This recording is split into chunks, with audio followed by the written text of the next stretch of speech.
Good morning. You're listening to FloorDaily.net, and I'm Kemp Harr. Today I have two distinguished guests. I have John Wisenbaker with Wisenbaker Builder Services, and I have Andy Hogan with the FEI Group. Gentlemen, how you doing today? Fantastic. Doing great, Kemp. Thanks for being with us and talking to our listeners.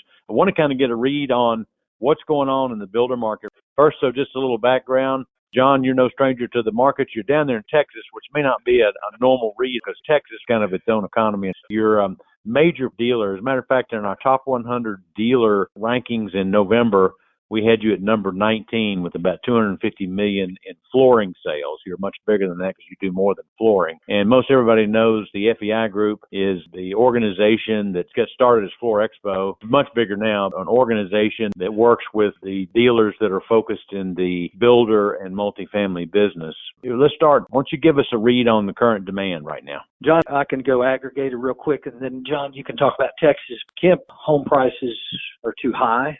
Interest rates are too high. Interest rates a year ago were at 3%. Now they're at 7.5%, give or take. And I think they're going to add another 50 basis points this week, which affects demand. Demand is way down. And another key indicator is the existing home sales are way down. October was down 29% year over year. But another key indicator that influences our thinking going into 2023 is land acquisition. Land development is way down. So that's what we see right now. Homes are very expensive, especially in the entry-level part of the market. And we're hoping that after we go through this cleansing of 2023 with these high interest rates, hopefully in 2024, we can get back to some sort of rebound. John, what do you see? I think we're tracking pretty close, Andy. Right now, we've seen design center appointments drop in the last half of this year. They're off by as much as 50%, and that is Houston, Dallas, Austin, and San Antonio. So in other words, new homes that we're doing the decorating, selecting for, those are off 50%. We've not seen that big of a reduction in our volume yet because we're still dealing with the extended pipeline of houses being finished. We're seeing that 50% reduction. We're hoping that doesn't hold up, but that's where we are now. And just a little bit more background, you have 4 design studios in Texas, and that's where you help the builder by meeting with the consumer and helping them select the finishes. And then after they're selected, you actually have contractors that work for you that install the product, right? Yes, sir. We go all the way from the selection process all the way through to the installation process. We help the consumer select not only the flooring products, but also all of the finished products for the house. So it could be lighting, cabinets, countertops, plumbing fixtures, you name it. I should mention that the NAHB Wells Fargo does a housing market index. You know, it's a scale of 0 to 100, and it was 84 a year ago, and it's 33 right now. So that's just a key indicator to show that the market is extremely soft. So this soft market, what does that do for the consumers as far as the type of finishes that they're picking? Well, from our perspective, we've seen it put pressure on those upgrades. So we want to sell upgrades. We want to sell upgraded product. We want the consumer to be happy in their home. So we educate them about their home so that they can pick the best possible product. But because what Andy talked about, which was the affordability, if you're spending $30,000 to buy down your interest rate, that's $30,000 less dollars you have to spend on home furnishing. So we've seen that put significant pressure on upgrades. You talked about a backlog. We've heard on a national basis there may be as many as 800,000 homes that are still in the pipeline, that they're under construction. I guess the forecast for 23 is that those will run through and the market might even get softer, correct? I think we're looking okay in Q1, although we're starting to see some softness in various markets. There were some what is referred to as overheated markets. They're already seeing a major downturn on installs. Installs are starting to catch up with them. In other words, the pipeline business has been caught up in certain markets. Vegas is starting to get hurt pretty quick. Boise and maybe a Salt Lake, they're getting hit earlier on the pipeline running out than other markets. Another thing that's happening right now with the downturn in this inventory, it's at the higher prices from 4, 6, 8 months ago. And what's happening, Kemp, is the builders are asking for concessions and discounts, and it's putting a lot of pressure on the flooring dealers to maintain their profitability. But John's right. Upgrades are going to be key. and house business with the small to medium-sized builder is going to be key. But with these concessions and discounts, it's causing some value engineering here and there, especially on entry level. What is the cheapest goods if it is a spec home that can be put in? And so hopefully the builder can see, in order for him to differentiate his product in the marketplace, that he'll put some better goods in there. That could be a better answer for him to maintain his EBITDA and profitability. So the builders, if they see this coming, it's forcing them to pull back, right, on the starts?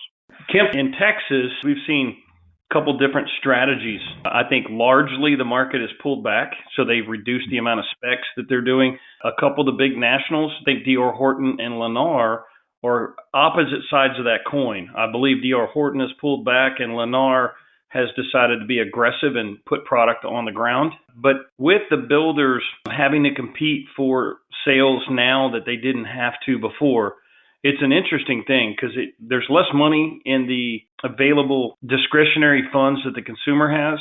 But at the same time, if the builders are competing for sales, they're more than likely going to put more money into the home. So they could very well, they want to value engineer that spec, but at the same time, they want to make it look as good as possible, because before, it didn't matter what that spec looked like. They were going to sell it anyway. Now, they're having to make that spec look better than the spec across the street. So there's a bunch of cross currents that are going on, and it's just a complete shift from what we were seeing 18 months ago. Interesting. John, what are you telling your people about what the outlook is for 23? They're just going to have to hunker down a little bit and get through this. And most of us know that it's all been artificially induced by Jerome Powell and the increase in interest rates. And there's a good chance that, we know there's demand for housing out there. It's just a matter of getting through this short-term obstacle, right? What we're doing, we finished our budget process for 23. We believe that, like Andy said, we're probably through the end of Q1 before we finish getting through the backlog that's out there. So let's say mid